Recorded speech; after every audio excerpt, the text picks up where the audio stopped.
பூட்டா சிங் அவர்கள் பேசுகிறார்கள் அந்த மேடையில்.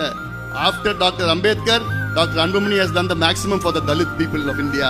அம்பேத்கருக்கு பிறகு அன்புமணி தான் அதிகமாக செய்திருக்கிறார் என்று பண்டிதர் அயோத்தியதாஸ் மருத்துவமனை என்று அந்த மருத்துவமனைக்கு பெயர் வைத்து அதற்கு ராம்விலாஸ் பாஸ்வான் மத்திய அமைச்சரை அழைத்து அதே மேடையிலே விடுதலை சிறுத்தை கட்சியின் தலைவர் தொல் திருமாவளவன் அவர்களை அதே மேடையில் அழைத்து பண்டித அயோத்தியதாஸ் அவருடைய குடும்பத்தினர் எல்லாம் அங்கே மேடையில் அழைத்து பண்டித அயோத்தியதாஸ் அவருக்கு சிலையை வடிவமைத்து அவர் பெயரை சூட்டியவன் இந்த அன்புமணி ராமதாஸ். இன்னும் எவ்வளவு செய்தோம். இதற்காகத்தான் அன்றைய நேஷனல் SC/ST கமிஷனோட சேர்மன் பூட்டா சிங் அவர்கள் பாலு அவர்கள் சொன்னது போல இதே மேடையில் நடக்குதுல இந்த ஹால்ல இதே மேடையில தான் எனக்கு பாராட்டு விழா 32 பட்டியலின சமுதாயத்தை சார்ந்த தலைவர்கள் எல்லாமே வந்து எனக்கு பாராட்டு விழா கொடுத்தார்கள். அதுல பெருசா கிரீடெல்லாம் வச்சு கொடுத்து பூட்டா சிங் அவர்கள் பேசுகிறார்கள் அந்த மேடையில்.